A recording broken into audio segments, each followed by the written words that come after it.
Hello everyone, welcome to the Tesla classes. स्वागत है आप सबका एचटेट फिजिक्स के प्रीवियस ईयर क्वेश्चंस की इस सीरीज में, जहां पे हम 2016 से लेके आज तक के सारे previous year questions year wise year जो पूछे गए हैं आज तक, सारे यहां पे कंप्लीटली सोल्व करने वाले हैं। जी हां, इसी स्क्रीन पे आपके सामने। और previous year questions, as all of you must be known, सबसे ज्यादा इंपॉर्टेंस रखते हैं किसी भी एग्जाम को क्रैक करने में। ऐसा क्यों है? बिकॉज प्रीवियस ईयर क्वेश्चन से ही आपको आइडिया मिलता है कि किस तरह के क्वेश्चंस पूछे जाते हैं।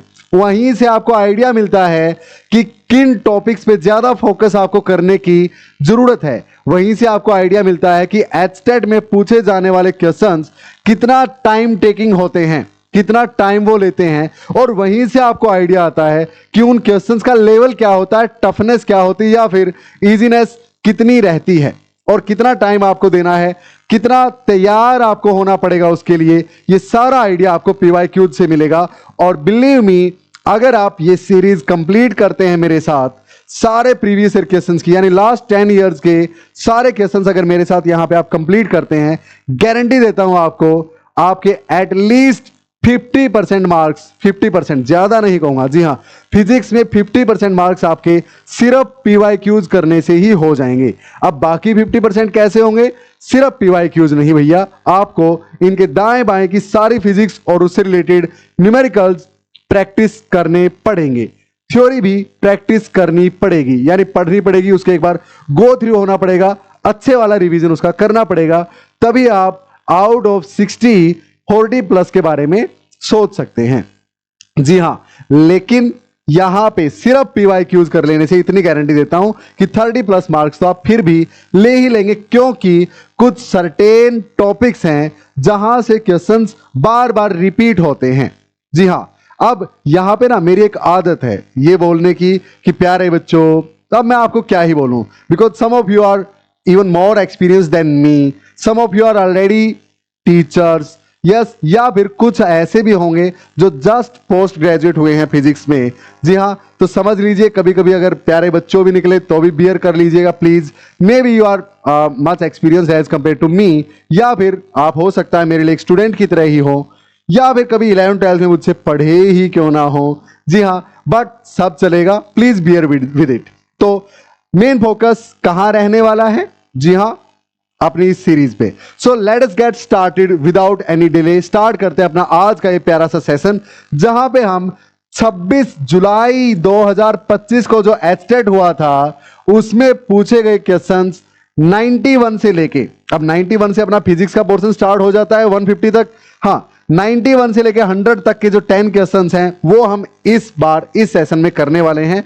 अगर आपको इससे आगे के क्वेश्चंस करने हैं तो प्लेलिस्ट पे क्लिक करके आगे के क्वेश्चंस आपको मिल जाएंगे।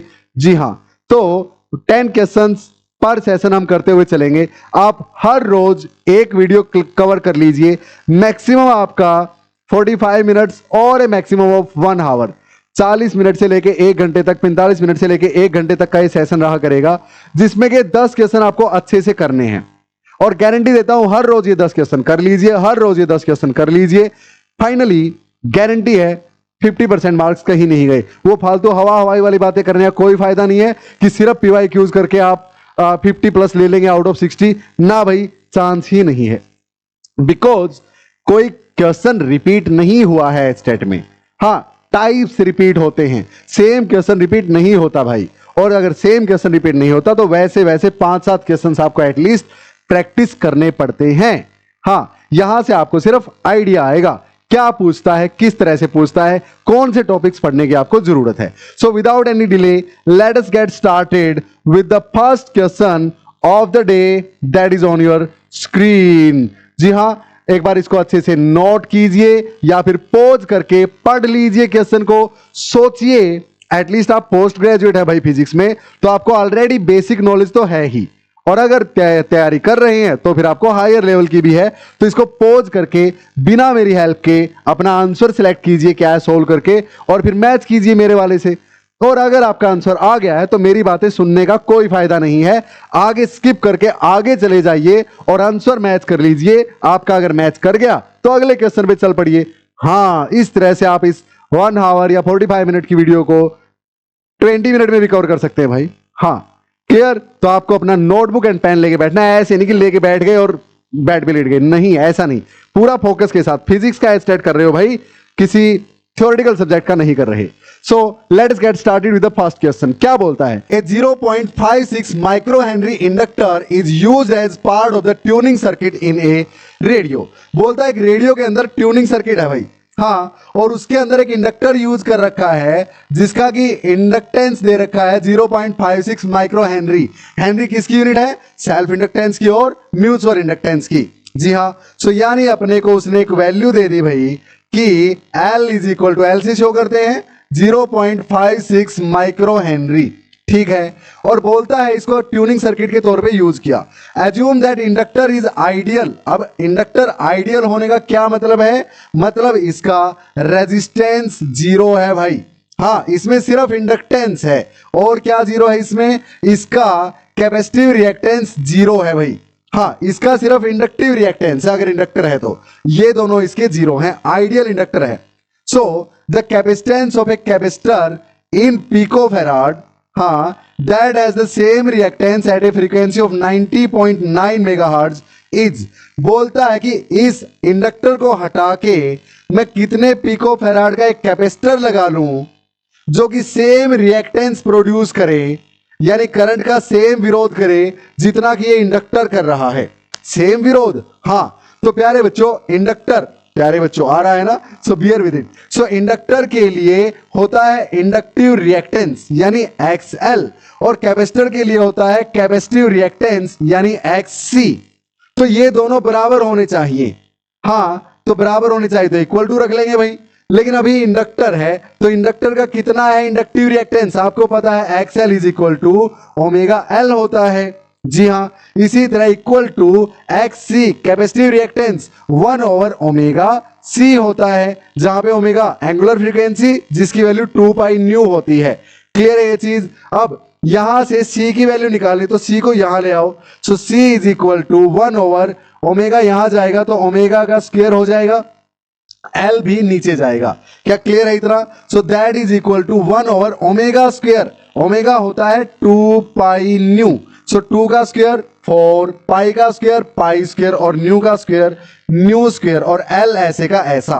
क्या क्लियर है? So that is equal to 1 over 4 ऐसे का ऐसा, पाई का स्क्वायर यानी 3.14 into 3.14 into nu square. Frequency कितनी है भाई? 90.9 मेगाहर्ट्ज, यानी 90.9 इंटू मेगा मीन्स 10⁶, इतने हर्ट्ज, और उसका स्क्वायर है, यानी इसको 2 बार लिख दो भाई। सो यानी 90.9 इंटू 10⁶ इंटू 90.9 इंटू 10⁶। अब इंटू में L की वैल्यू, L कितना है? L कितना है? 0.56 माइक्रो हेनरी। सो माइक्रो को हटाओ, 10⁻⁻6 लिख दो। सो यानी 0.56 इंटू 10⁻⁻6। इसको सोल्व कर लोगे आराम से, 1 बाई में है ये सारा, कर लोगे? सर टाइम टेकिंग है, टाइम टेकिंग तो है भाई, कुछ तो करना पड़ेगा। छोटा सा आइडिया आपको दे देता हूं, 3.14 इंटू 3.14 को 10 लिख लोगे, ऑलमोस्ट 10, क्योंकि आप देखोगे ऑप्शंस में गैप है भाई, इतने क्लोज भी नहीं है ऑप्शंस, तो आप कर सकते हो ऐसा। इसको 10 लिख लो, 90.9 को 91 लिख लो, इसको भी 91 लिख लो। पावर्स यहाँ पे ये वाली तो कट ही गई, इनको सोल्व करना है आपने। क्लियर? तो जब आप सोल्व करोगे तो आपके पास 5.5 इंटू 10⁻⁻12 फेराड आ जाएगा कैपेसिटेंस। अब ये -12 क्या होता है? पिको, यानी 5.5 पिको फेराड आ जाएगा, और आपका 2 ऑप्शन करेक्ट हो जाएगा। I hope it is quite clear. तो इसको सभी एक बार नोट करेंगे, then we will be moving to our next question. मैं हट गया हूं एकदम से, आप इसको नोट कर सकते हो। चले आगे। So now moving to the next one, here it is, yes, question number 2, यानी क्वेश्चन नंबर 92 पे हम आ गए हैं। A source of light 6 centimetre high, एक लाइट का सोर्स है जिसकी हाइट दे रखी 6 सेंटीमीटर, यानी हाइट ऑफ ऑब्जेक्ट दे रखी है भाई, हाँ 6 centimetre, is located 60 centimetre from A concave mirror, यानी यू दे रखा है। अब यू तो हमेशा ही चाहे कनकेव मिरर हो या कन्वेक्स मिरर हो, कितना होता है? -60 हो जाएगा भाई, इतने सेंटीमीटर। आप एक बार अच्छे से क्वेश्चन को पढ़ लो और सोल्व कर लो, हो जाएगा, एक क्लास 10 के लेवल का है। देख लो ऐसे क्वेश्चन भी आते हैं भैया, ऐसे भी आते हैं। हाँ, सो इसकी फोकल लेंथ 20 सेंटीमीटर दे रखी है। अब यहाँ पे थोड़ा सा कंफ्यूजन वाला सिस्टम, अगर रिवाइज नहीं किया है क्लास 10 को या क्लास 12 की रे ऑप्टिक्स को। अब आपको पता है कि कनकेव मिरर ये वाला होता है भाई, कनकेव ये होता है, इसमें प्रिंसिपल एक्सिस के पैरेलल आती हुई रेज आफ्टर रिफ्लेक्शन ऐसे जाती है प्रिंसिपल एक्सिस में से, और इसी पॉइंट को फोकस पॉइंट बोलते हैं। अब ये फोकस पॉइंट पोल से लेफ्ट साइड में है, तो हम फोकल लेंथ इसकी नेगेटिव लेते हैं। और यहीं से ये भी पता चलता है कि ये फोकस रियल वाला है, क्योंकि आफ्टर रिफ्लेक्शन रियल में रेज यहां से जा रही हैं। और इसी तरह अगर अपने पास कन्वेक्स मिरर होता कनकेव की बजाय, ये प्रिंसिपल एक्सिस होती, तो एक रे जो यहां टकराएगी प्रिंसिपल एक्सिस के पैरेलल आने वाली, वो ऐसे जाएगी। जी हाँ, तो ये वाली रे इस तरह यहां से प्रिंसिपल एक्सिस के इस पॉइंट से आती हुई लग रही है, तो ये फोकस है। और इस फोकस को वर्चुअल फोकस बोलेंगे, रियल नहीं है, क्योंकि ray after reflection do not pass through it. So ये वाला अगर फोकल लेंथ आप मेजर करेंगे तो राइट साइड जाएंगे, यानी पॉजिटिव फोकल लेंथ होगी। अब अपना मिरर कौन सा है? कनकेव। तो कनकेव ये वाला, यानी फोकल लेंथ कैसी? नेगेटिव। तो इसको हम लेंगे -20 centimetre. I hope it is quite clear, simple है। आगे चलते हैं। The nature, size and location of the image are respectively. हमें नेचर, साइज और लोकेशन बतानी भाई इमेज की। अब सुनो, ये देखो, अब इसमें ना आप टाइम लगाएंगे, ऐसे क्वेश्चंस में सोल्व करेंगे 1/v + 1/u = 1/f, ये मिरर फार्मूला वगैरह यूज करेंगे। सॉरी, शायद जरूरत ही ना पड़े आपको। हाँ, कैसे सर? क्योंकि आपको पता है u - 60 है, यानी ऑब्जेक्ट आपका 60 पे रखा है मिरर के सामने, फोकल लेंथ 20 है। हाँ, यानी 20 और 40 पे आपका c हो जाएगा भाई। हाँ, यहाँ पे c, यानी ऑब्जेक्ट आपका बियॉन्ड c रखा है। आपको पता है बियॉन्ड c वाले ऑब्जेक्ट्स की इमेज c और f के बीच में ऑब्जेक्ट से भी छोटी बनती है, यानी इन्वर्टेड बनती है, ऑब्जेक्ट से भी छोटी बनती है। तो यानी रियल बनेगी और इन्वर्टेड बनेगी, और एक ही ऑप्शन में रियल एंड इन्वर्टेड है, यानी 2 will be the right answer. Clear? आपको 6 के 6 केस कनकेव मिरर के याद होने चाहिए, ताकि टाइम बचा सकें, क्योंकि एचटेट का सारा गेम टाइम का और ऐसे क्वेश्चंस चूज करने का है। आउट ऑफ 60 क्वेश्चंस आपको पहले ही वो 35 क्वेश्चन चूज कर लेने हैं जिन पे आप फोकस करेंगे, बाकी 25 को आपने टच भी नहीं करना।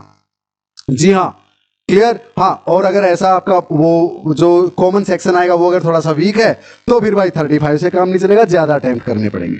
और अगर ज्यादा अटेम्प्ट करने निकलोगे, टाइम इतना नहीं होता भाई, एचटेट के क्वेश्चंस हो जाएंगे। तभी तो पीवाईक्यूज करने पड़ रहे हैं, ताकि आपको एक आइडिया आ जाए, हाँ, कि किस तरह के क्वेश्चंस आते हैं, कैसे उन पे अटैक करना है। तो पहले ही डिसाइड कर लो भाई।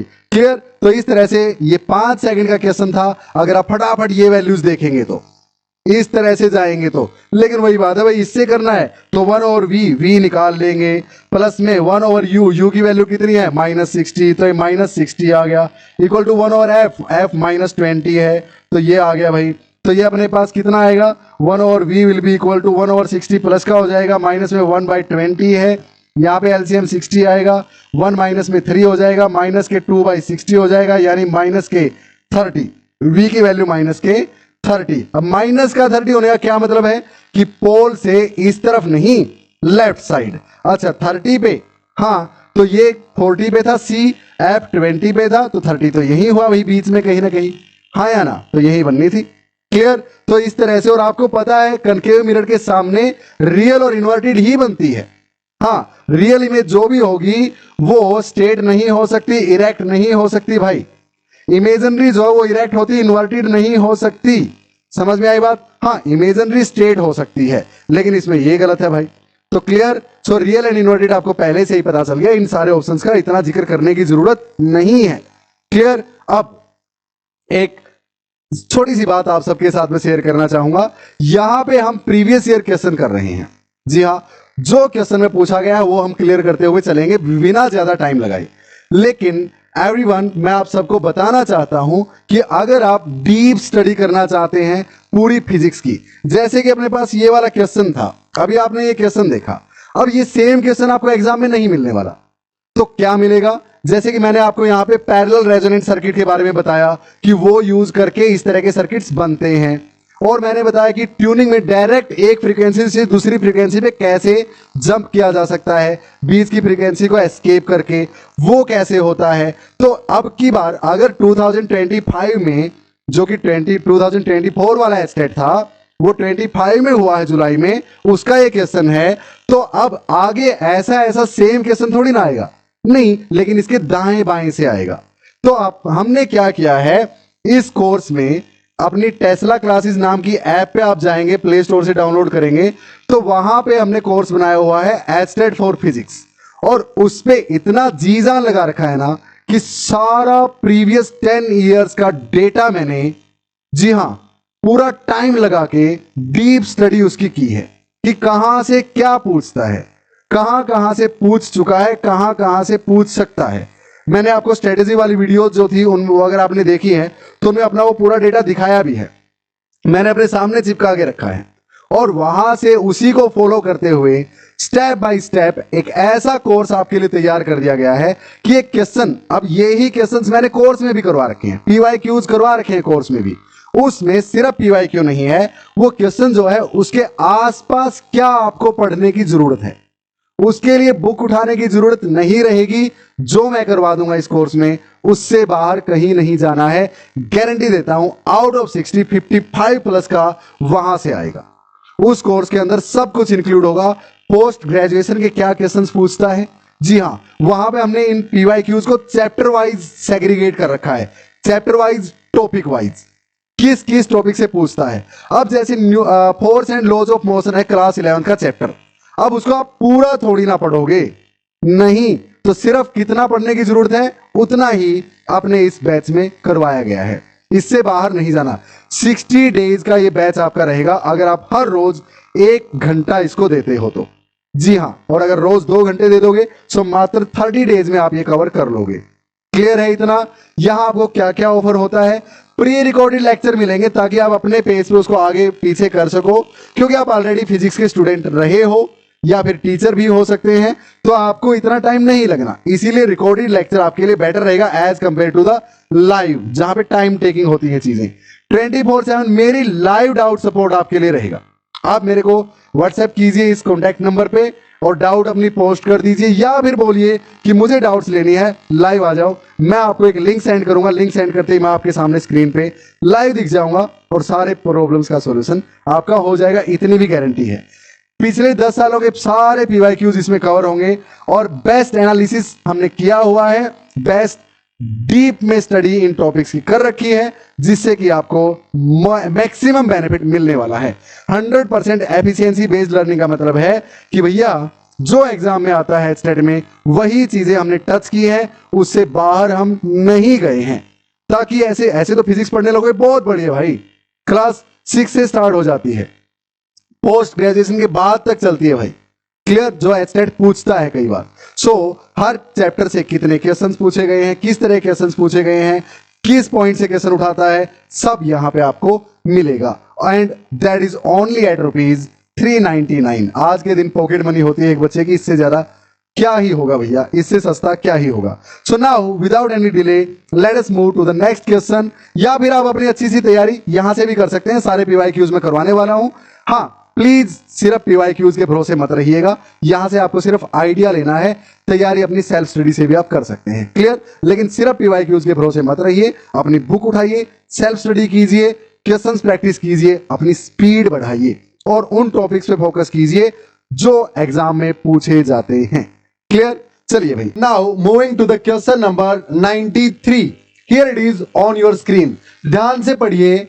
अब ये जो क्वेश्चन आपको दिख रहा है, ये है फिजिक्स में पूछी जाने वाली पेडागोजी से, जी हां, जो कि 2024 वाले एस्टेट में, यानी जो 2025 में हुआ था, और उससे पहले जो 2023 वाला एस्टेट हुआ था, वहां से ऐसे क्वेश्चंस पूछने स्टार्ट किए हैं उसने, जी हां, और ऐसे टोटल 8 to 9 क्वेश्चंस आज तक पूछे हैं पेडागोजी वाले, यानी श्योर मान लीजिए आप 2026 के एस्टेट में भी पक्का पेडागोजिकल क्वेश्चन 4 या 5 के करीब आपको मिलेंगे।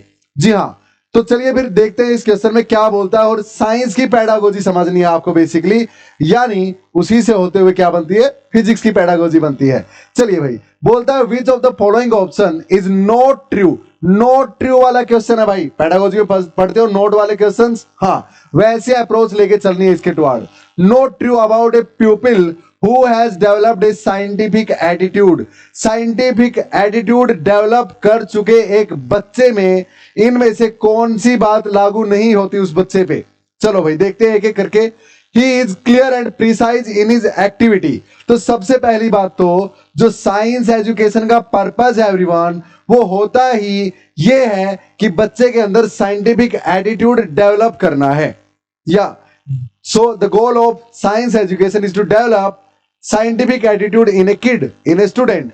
अब जब साइंटिफिक एटीट्यूड आ गया उसके अंदर, तो वो नियर अबाउट वैल्यूज से नहीं मानेगा भाई, वो तो प्रीसाइज और एक्यूरेट और बिल्कुल क्लियर कट आंसर्स पे जाएगा, बिल्कुल क्लियर कट ऑब्जर्वेशंस पे जाएगा। क्या क्लियर है मेरी बात? तो हाँ ये तो बिल्कुल सही है। तो नॉट ट्रू में ये तो नहीं आता, ये तो ट्रू है। साइंटिफिक एटीट्यूड है भाई उसका, हाँ तो साइंटिफिक एटीट्यूड में क्या करेगा, वो क्लियर चीजों पे जाएगा। Is subjective in his approach and behaviour. अब सब्जेक्टिव अप्रोच क्या होती है? सब्जेक्टिव अप्रोच वो होती है जो कि इमोशंस से अफेक्ट हो जाए।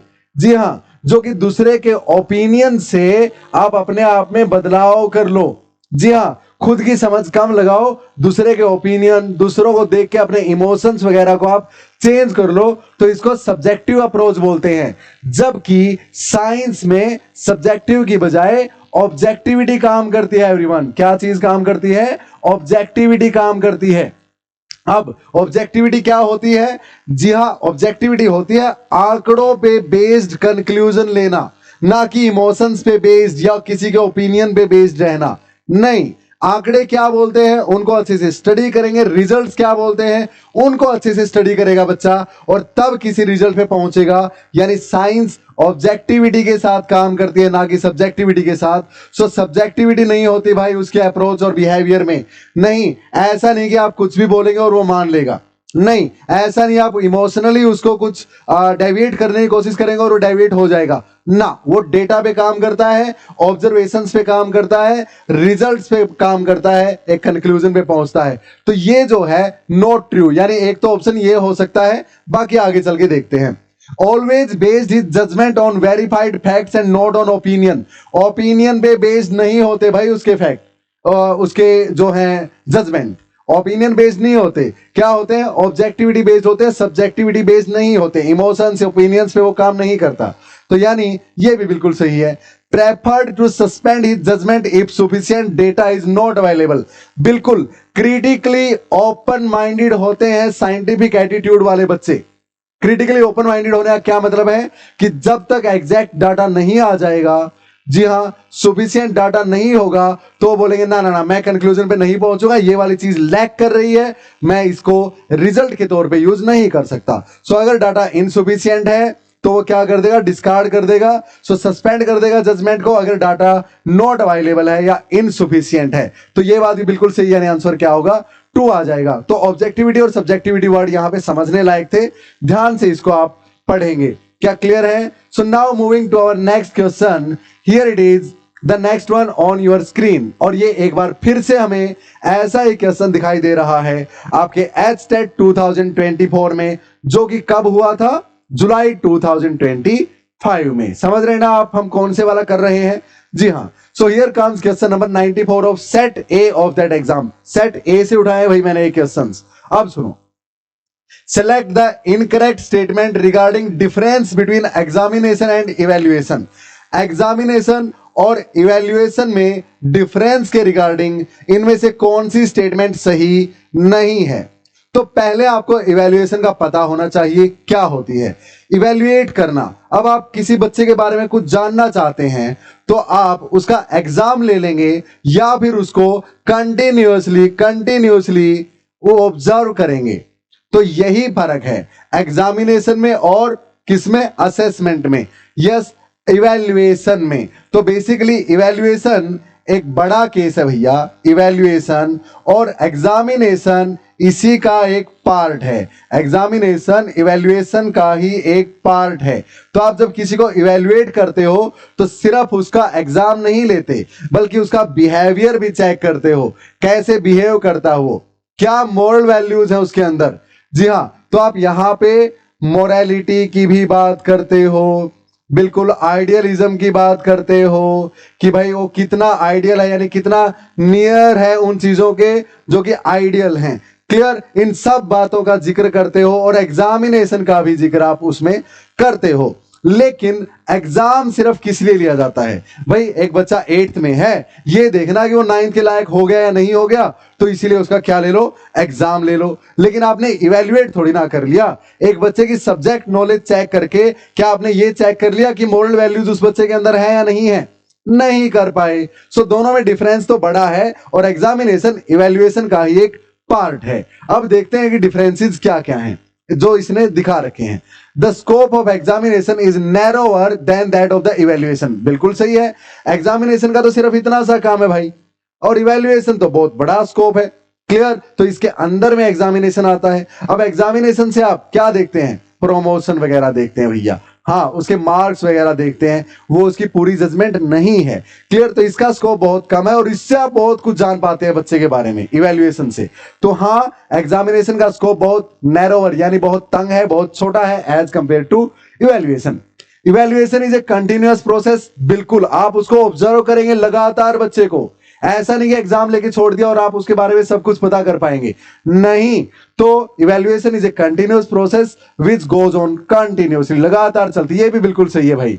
Examination is only used for classification and promotion. क्या सिर्फ क्लासिफिकेशन और प्रमोशन के लिए यूज करते हैं एग्जाम को? हाँ, यही तो चेक करना कि बच्चे ने कितना सीखा और इस बच्चे ने कितना सीखा। तो और ये 30 बच्चों की क्लास थी, ये 15 जो हैं इनको हम यहां बैठाएंगे, इन 5 को यहां, इन 10 की रिमीडियल क्लास होगी। इसी तरह तो क्लासिफाई करते हैं आप। मॉनिटर चुनना है, रिजल्ट बेस पे आप चुन लेते हैं, यानी क्लासिफाई करते हैं भाई एग्जामिनेशन के बेस पे। प्रोमोट करते हैं नेक्स्ट क्लास में सिर्फ एग्जामिनेशन के बेस पे, हाँ या ना? तो ये भी बिल्कुल सही है। Examination is more reliable and valid than assessment. क्या एग्जाम के बेस पे आप एक बच्चे को जज कर रहे हो, क्या वो ज्यादा रिलायबल है, क्या ज्यादा सही है? एक बात बताओ, आपने पूरी साल अच्छी तैयारी की, आप बिल्कुल सुपर इंटेलिजेंट हो, और एग्जाम के दौरान आप इतने ज्यादा बीमार हो गए, आपका दिमाग ठीक से काम ही नहीं कर रहा, तो वो 3 घंटे के लिए आपका बीमार होना आपकी पूरी साल की मेहनत को खराब कर देगा, और अब उसी आंसर शीट के बेस पे टीचर आपको जज कर लेगा। क्या सही है? बिल्कुल भी सही नहीं है। सो एग्जामिनेशन क्या रिलायबल होता है? नहीं भाई। तो यानी नहीं ही बताना था, इनकरेक्ट स्टेटमेंट बतानी थी, यानी this is incorrect. So examination is not, और असेसमेंट के सामने तो बिल्कुल भी रिलायबल नहीं है भाई। असेसमेंट से कंपैरिजन करोगे एग्जामिनेशन का, तो असेसमेंट तो फिर भी रिलायबल है, क्योंकि वो एक कंटिन्यूअस प्रोसेस है, थ्रू आउट द ईयर आपने बच्चे को ऑब्जर्व किया है। लेकिन एग्जामिनेशन तो बिल्कुल भी नहीं, वो तो 3 घंटे का सिस्टम था सारा ही। क्या क्लियर है? So it is not correct at all. So 4th is the right answer. I hope it is quite clear to all of you. चलें आगे, इसको एक बार नोट करेंगे सारे बच्चे, फिर चलते हैं क्वेश्चन नंबर 95 पे। So I hope everything is quite clear. You have noted down the key points. की पॉइंट्स हर क्वेश्चन के प्यारे बच्चों नोट करते जाना, क्योंकि रिवीजन के टाइम पे ये PYQs आपके 30+ मार्क्स तभी इंश्योर कर पाएंगे जब आप क्या होंगे, इन क्वेश्चंस को गहराई तक समझ चुके होंगे, अपनी एक थिंकिंग डेवलप कर चुके होंगे, अपनी एक approach to solve a question develop कर चुके होंगे। So now moving forward, here comes the question number 95 of our HTET 2024 exam, जो कि कब हुआ था? 25 में। जी हाँ, न्यूक्लियर फिजिक्स का एक क्वेश्चन मैं सामने देख पा रहा हूं। आप पोज करो, ठीक से इसको पढ़ो, खुद से अपना आंसर सिलेक्ट करने की कोशिश करो। जिन्होंने ताजा पीजी यानी पोस्ट ग्रेजुएट की है वो इजीली कर पाएंगे। जो 11th 12th को पढ़ाने वाले टीचर्स हैं उनको थोड़ा सा डीप में इसके जाना पड़ सकता है। क्लियर? तो चलिए फिर समझते हैं क्या बोलता है question. Which of the following pairs has same isospin and strangeness value? Gamma proton. क्या गामा की और प्रोटॉन की दोनों की सेम आइसोस्पिन होती है और सेम ही स्ट्रेंजनेस होती है? सर पहले ये तो बताओ आइसोस्पिन और स्ट्रेंजनेस होती क्या है, फिर डिसाइड करेंगे। चलिए फिर बात कर लेते हैं एक बार फटाफट आइसोस्पिन के बारे में। पहले आइसोस्पिन क्या होती है? न्यूक्लियर फोर्सेस से रिलेटेड होती है भाई। किससे रिलेटेड होती है? Nuclear forces. और न्यूक्लियर फोर्सेस किस पे काम करते हैं? उन एलिमेंट्स या पार्टिकल्स पे काम करते हैं जो कि न्यूक्लियस के अंदर होते हैं।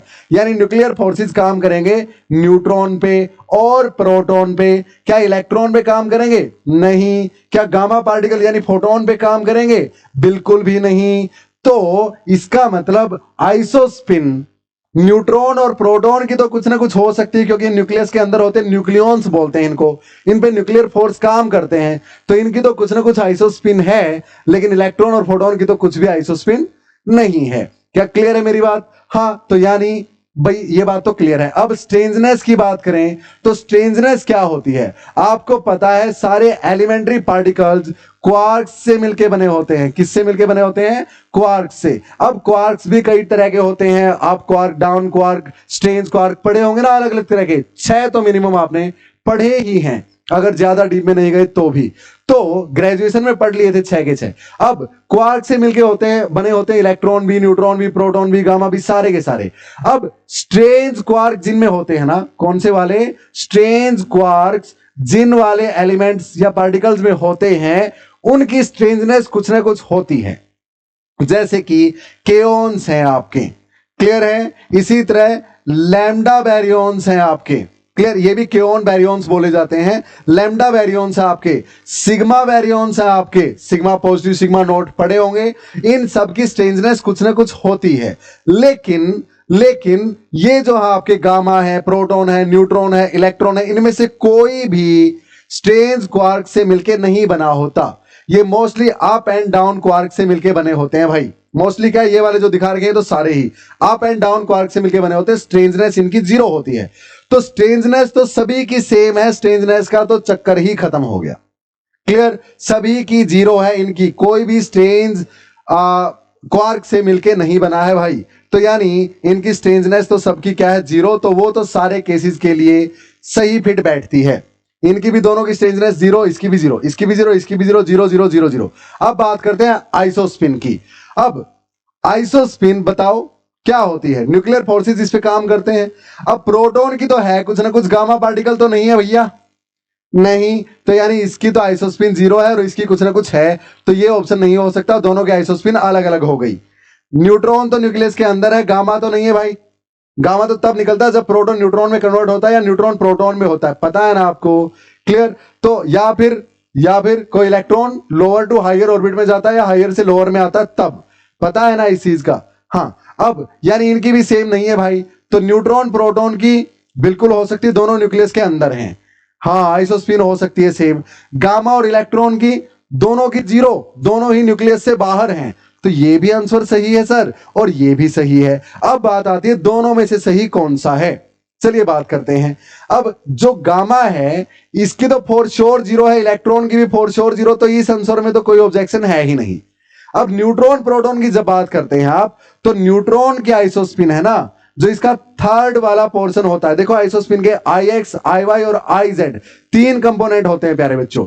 तो जो थर्ड कंपोनेंट है, पहले 2 कंपोनेंट दोनों के सेम, थर्ड कंपोनेंट जो है वो न्यूट्रॉन का तो -½ होता है और प्रोटॉन का +½ होता है, जो दोनों में डिफरेंशिएट कराता है प्लस माइनस के बेसिस पे। अदरवाइज मैग्नीट्यूड तो आइसोस्पिन का दोनों का सेम है। क्लियर? तो इसके बेसिस पे हम बोल सकते हैं कि इनकी अलग अलग है भाई, सेम नहीं है। तो हम 4 के साथ जाएंगे। हरियाणा बोर्ड ने पता नहीं आंसर में क्या दे रखा था, मैंने नहीं चेक किया है, आप एक बार चेक कर लेना। तो इसके बेसिस पे अगर आप एग्जैक्ट जाएंगे तो इसमें कोई कंफ्यूजन ही नहीं है, इसमें थोड़ा बहुत प्लस माइनस का मामला आता है। क्या क्लियर है मेरी बात? आई होप क्वाइट क्लियर। चले आगे, इस क्वेश्चन को ध्यान से देखिए, इसमें से जो सीखा है उन बातों को अच्छे से नोट कीजिए। फिर चलते हैं क्वेश्चन नंबर 96 पे। सो चले आगे। आई hope it is well noted down. Pose करके नोट कर लिया करो भाई, मैं पोज नहीं करने वाला, आप तो पोज कर सकते हो ना। चले आगे। So now moving to the next one, that is question number 96 of your HTET 2024, जो कि 25 में हुआ था। ये बात मैं बार बार क्यों बोल रहा हूं, ताकि आप कंफ्यूज ना हो भैया। 2024 में कोई एचटेट नहीं हुआ, जो होना था 24 में वो 25 में हुआ है, इसीलिए उसका नाम एचटेट 2024 है। हुआ जुलाई 2025 में था। चलिए question number 96, which one of the following is not made of soft iron? इनमें से कौन सॉफ्ट आयरन से नहीं मिलके बना हुआ है? Electromagnet, core of transformer, core of dynamo, magnet of loud speaker. तो चलिए भाई देखते हैं। सॉफ्ट आयरन, तो एक तो होते हैं soft magnetic materials, soft magnetic materials, और एक होते हैं हार्ड मैग्नेटिक मटेरियल्स। एक कौन से होते हैं? Hard magnetic materials. इनके बारे में और ज्यादा डीप में जानना है तो अपने कोर्स में मैंने इस चैप्टर के इस क्वेश्चन के आसपास 10 से 12 मिनट लगा रखे हैं। क्लियर? और उन 10-12 मिनट में आपका पूरा निचोड़ इस चैप्टर का ही आ जाता है भैया, और तो क्या ही बताऊंगा मैं आपको। क्लियर? चलिए फिर यहां पे एक बार अपने क्वेश्चन पे डायरेक्ट अटैक करते हैं, बेसिक चीज समझ के कि क्या पूछ रखा, क्या गिवन है। सॉफ्ट मैग्नेटिक मटेरियल जैसे कि आयरन है आपका, सॉफ्ट आयरन, इसकी खासियत क्या होती है कि इसकी परमिएबिलिटी हाई होती है भाई। क्या होती है? High permeability. हाई परमिएबिलिटी का क्या मतलब है? इजीली मैग्नेटाइज हो जाता है। आयरन में से आप थोड़ी देर के लिए करंट गुजारेंगे तो ये मैग्नेटाइज हो जाएगा भाई फटाक से। थोड़ी देर क्या, बिल्कुल 2 सेकंड के लिए भी चलाओगे एक बार के लिए हाईली मैग्नेटाइज हो जाएगा। लेकिन लो रिटेंटिविटी होती है, यानी रिटेन नहीं कर पाता उस मैग्नेटिज्म को। जैसे ही करंट आप बंद करते हैं लूज कर देता है अपना मैग्नेटिज्म। सो लो रिटेंटिविटी, या फिर इसी को दूसरे वर्ड्स में बोलते हैं लो कोर्सिविटी। लो कोर्सिविटी। अब एक बात बताता हूं मैं आपको, जो टीचर्स 11th-12th पढ़ा रहे हैं वो अगर 2021 से पहले भी पढ़ाते थे फिजिक्स, वो लोग बता देंगे इसको। अदरवाइज जो नहीं पढ़ाते वो इसके टच से टूट चुके हैं भैया, उनका टच इसके साथ अब नहीं है। क्यों नहीं है? हिस्टेरिसिस कारो सिलेबस से निकाल दिया है, लेकिन एचटेट ने नहीं निकाली है। क्लियर? अब आते हैं इस बात पे। तो इजीली मैग्नेटाइज हो जाता है। और लो रिटेंटिविटी, लो कोर्सिविटी का क्या मतलब है कि इजीली लूज भी कर देता है, यानी डीमैग्नेटाइज भी इजीली हो जाता है भाई। कौन? सॉफ्ट मैग्नेटिक मटेरियल्स जैसे कि सॉफ्ट आयरन है। अच्छा, लेकिन हार्ड मैग्नेटिक मटेरियल्स हैं जैसे कि स्टील है आपका। कौन है? स्टील है। इसी तरह अल्निको है, इसी के ग्रुप का भैया अल्निको है। ये कुछ ऐसे हैं जो कि हार्ड मैग्नेटिक मटेरियल में आते हैं, यानी ये हाई रिटेंटिविटी रखते हैं और हाई कोर्सिविटी रखते हैं। हाई रिटेंटिविटी होने का क्या मतलब है कि जब आप इनमें से करंट गुजारते हो तब तो ये मैग्नेट की तरह काम कर ही रहे हैं, करंट ऑफ कर दोगे तब भी मैग्नेटिज्म इजीली लूज नहीं करते, मैग्नेटिज्म बरकरार रखते हैं। क्लियर? अब आते हैं अपने क्वेश्चन पे कि इनमें से किसमें सॉफ्ट आयरन का, यानी इजीली डीमैग्नेटाइज और इजीली मैग्नेटाइज हो जाने वाले मटेरियल का यूज हुआ होगा। बताओ। इलेक्ट्रोमैग्नेट में आपकी एक क्रेन है भाई, क्रेन है। क्रेन खाई में पड़ी हुई गाड़ियों को निकालती है बाहर। तो आपकी क्रेन के ये जो आगे वाला पोर्शन है जो गाड़ी को उठाएगा, खाई के अंदर जाके लेके आएगा, इसमें अगर मैग्नेट बनानी है तो आयरन की ऐसे वायरिंग्स कर दो बड़ी बड़ी, और इसमें से करंट पास करते ही ये मैग्नेट बन जाएगा, क्योंकि इजीली मैग्नेटाइज हो जाता है। हाई परमिएबिलिटी आयरन की। तो इसको पोर्शन को लेके जाओ खाई के अंदर और करंट ऑन कर दो, ये मैग्नेट बन गया। अब गाड़ी को चिपकाएगा, बाहर उठा के लाएगा, यहां रख के करंट ऑफ कर दो, अब ये मैग्नेट नहीं है, यानी इजीली डीमैग्नेटाइज भी हो गया और आपकी गाड़ी छोड़ दी इसने। क्लियर? अब सोचो यहां पे स्टील होता तो आपने क्या किया? कोई करंट नहीं है स्टील के अंदर, तो नीचे लेके गए खाई में, अब करंट चला दिया, ये मैग्नेटाइज हो गया, इसने गाड़ी चिपका ली, उठा के बाहर लाए, करंट बंद कर दिया आपने, ये अभी भी नहीं छोड़ रहा गाड़ी को। क्यों? इजीली डीमैग्नेटाइज नहीं होता भाई।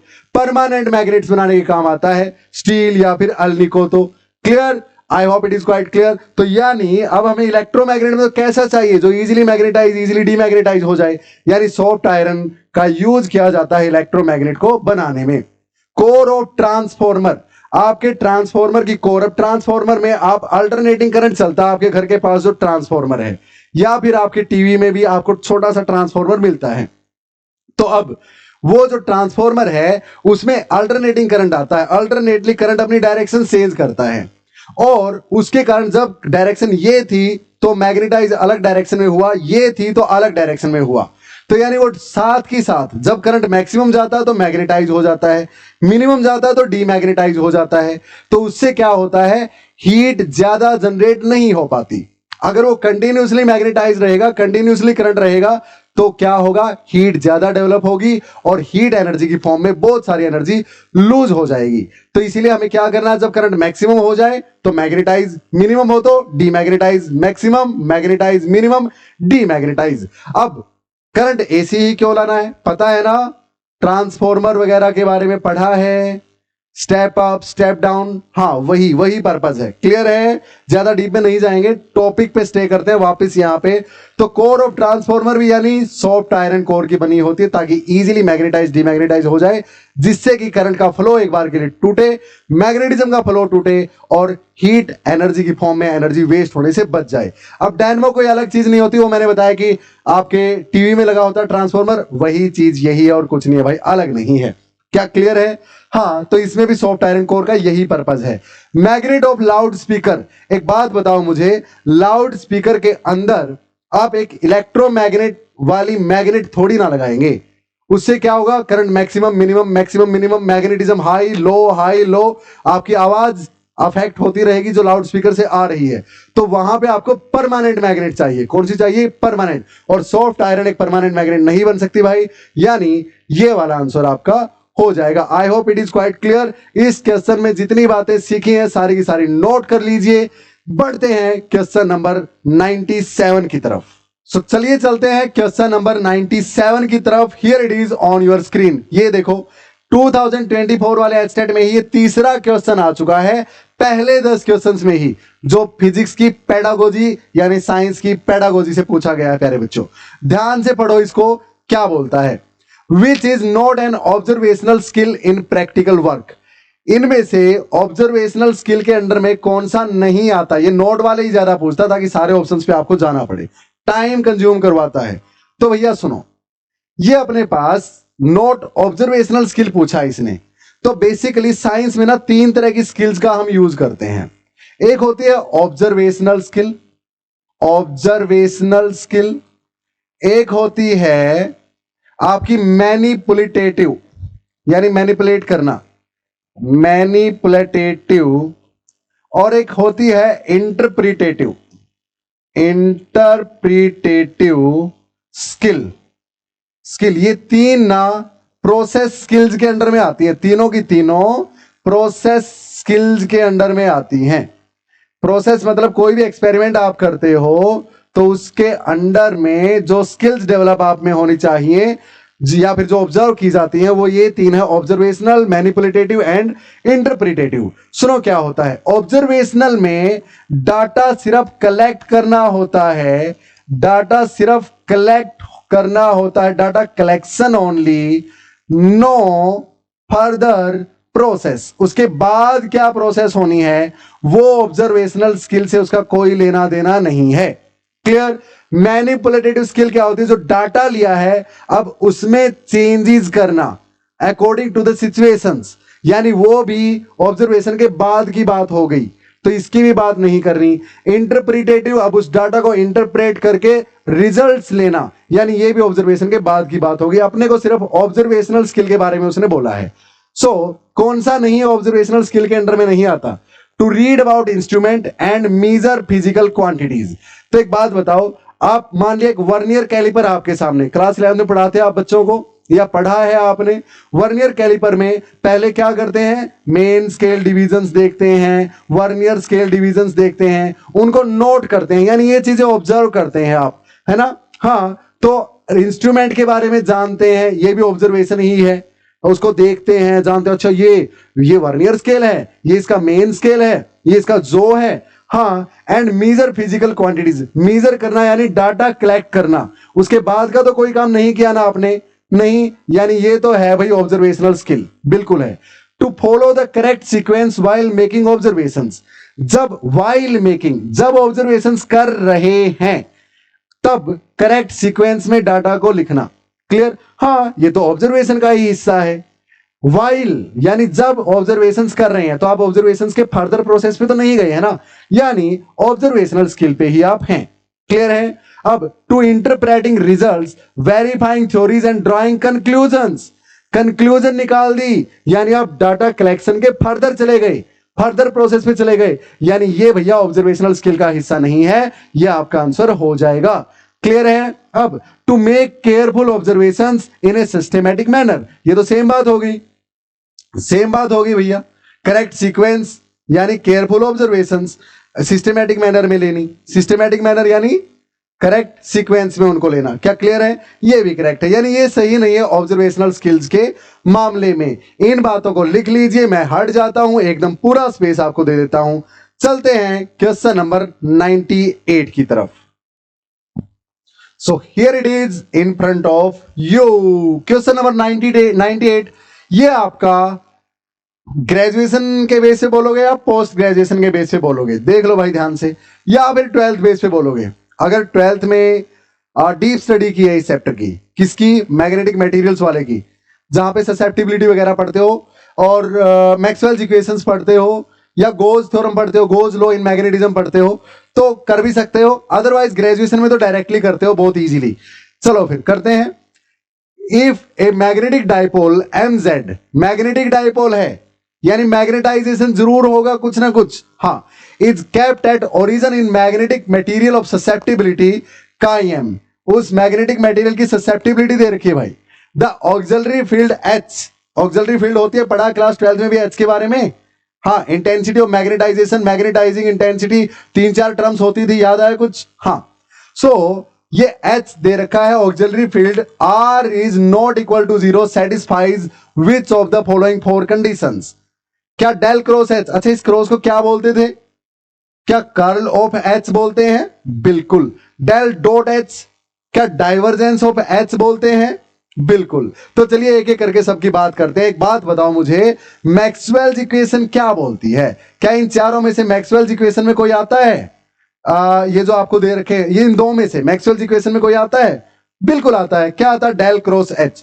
डेल क्रॉस H को करंट डेंसिटी यानी J के बराबर हम लेते हैं। क्लियर है? अब इसमें फ्री करंट्स की कोई भी बात उसने नहीं कर रखी, करंट वगैरह का कोई फंडा यहां पे नहीं है, और अकेली मैग्नेटिज्म अप्लाई करने से करंट नहीं आता भैया। हाँ, उसके वेरिएशन वगैरह से आ सकता है, वो भी मैग्नेटिक मटेरियल रखने पे या फिर एक सर्कुलर लूप के थ्रू वो मैग्नेटिक फील्ड चेंज करने पे। यहां पे करंट डेंसिटी का कोई मामला नहीं है, तो ये J 0 है, यानी डेल क्रॉस H तो पक्का अपने पास 0, यानी कर्ल ऑफ H, इसको क्या बोलते हैं? कर्ल ऑफ H कितने हो जाएगी? 0, यानी डेल क्रॉस H 0 होगा, डेल क्रॉस H 0 होगा। ये तो या तो ये ऑप्शन है या फिर ये दो तो हो नहीं सकते। आधा क्वेश्चन हो गया, सिंपल। अब आगे क्या करना अपने को? डाइवर्जेंस निकालना है H का, यानी डेल डॉट H की बात करनी है भाई। अब del dot H, del dot H, del dot H ये निकालना है। ये कैसे निकालें? अरे बहुत आसान है। कैसे? ये ही तो पता करना है 0 के इक्वल है या नहीं है। हाँ, वेदर इक्वल टू 0 और नॉट इक्वल टू 0। कैसे पता करें? आपने पढ़ा है मैग्नेटिक फील्ड डेंसिटी यानी B कितना होता है किसी पॉइंट पे? Mu naught H plus M होता है सर। अरे हाँ या ना?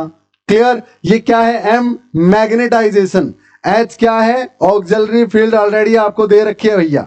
हाँ, सो अब दोनों तरफ ना डाइवर्जेंस कर दो, यानी डेल कर दो, तो del dot B is equal to mu naught, यहां पे आएगा डेल डॉट H प्लस में डेल डॉट M।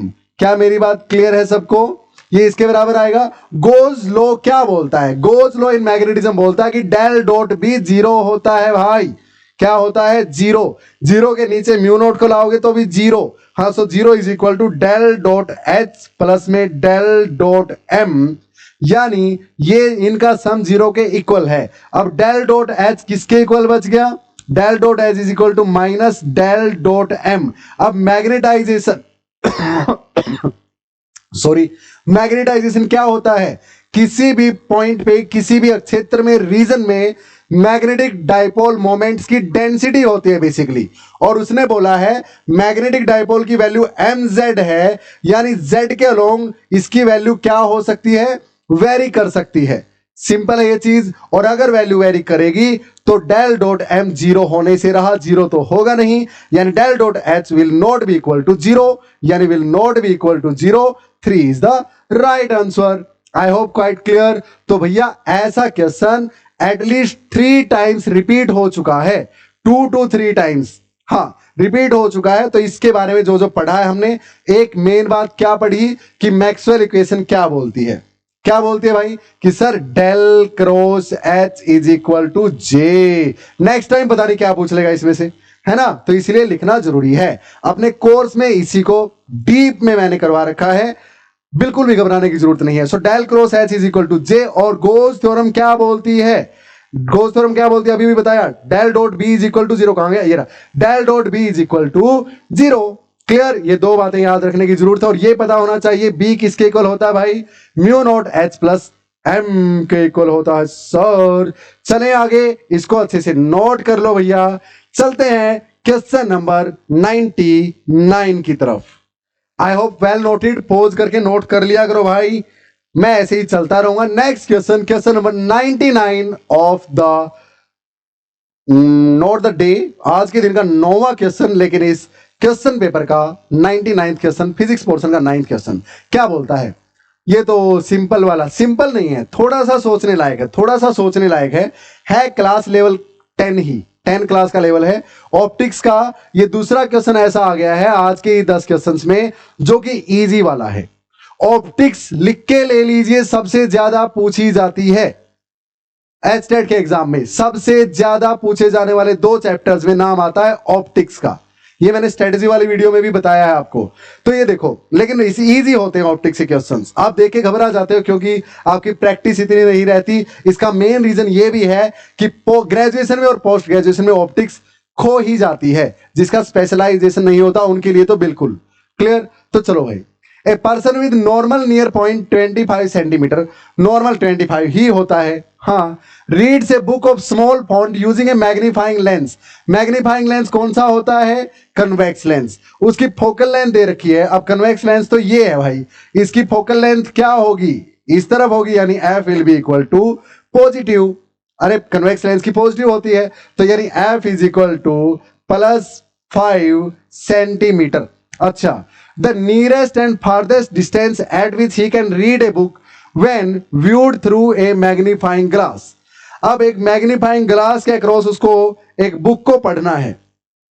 अब बिना ग्लास के 25 सेंटीमीटर पे सही दिखता है उसको, क्लियर, हाँ। अब बुक को लेंस के साथ देखे तो हो सकता है 25 से पास, ये लेंस हटा रखा है, 25 से करीब लेके आऊंगा तो दिखेगा नहीं क्लियर, लेकिन लेंस हो सकता है इन्हीं ऑब्जेक्ट्स की इमेज थोड़ी सी दूर बना दे, 25 पे बना दे, है ना, हाँ।